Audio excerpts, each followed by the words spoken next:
చంద్రగిరి మార్గంలో 4 స్మగ్లర్లు అరెస్టు. 15 ఎర్రచందనం దొంగలతో పాటు కారు స్వాధీనం. కారులో అక్రమ రవాణా చేస్తుండగా పట్టుకున్న టాస్క్ ఫోర్స్. చంద్రగిరి శ్రీవారిమెట్టు మార్గంలో 4 ఎర్రచందనం స్మగ్లర్లను అరెస్టు చేయడంతో పాటు వారి నుంచి 15 ఎర్రచందనం దొంగలు రవాణా చేస్తున్న కారును టాస్క్ ఫోర్స్ పోలీసులు స్వాధీనం చేసుకున్నారు. Task force head Shri L.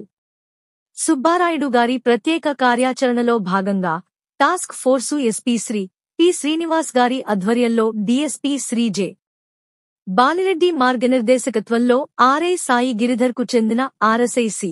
Vinod Kumar team ఆదివారం రాత్రి భాకరాపేట రేంజ్లోని నాగపట్ల అటవీ పరిధిలోని శ్రీవారిమెట్టు నుంచి చంద్రగిరి వెళ్లే మార్గంలో వాహనాల తనిఖీ చేపట్టారు.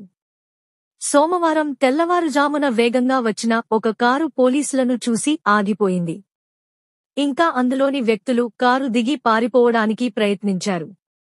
వెంటనే టాస్క్ ఫోర్స్ పోలీసులు స్పందించి వారిని చుట్టుముట్టారు. కారులో చూడగా 15 ఎర్రచందనం దుంగలు కనిపించాయి. పట్టుబడిన వారిని తమిళనాడు వాసులుగా గుర్తించారు.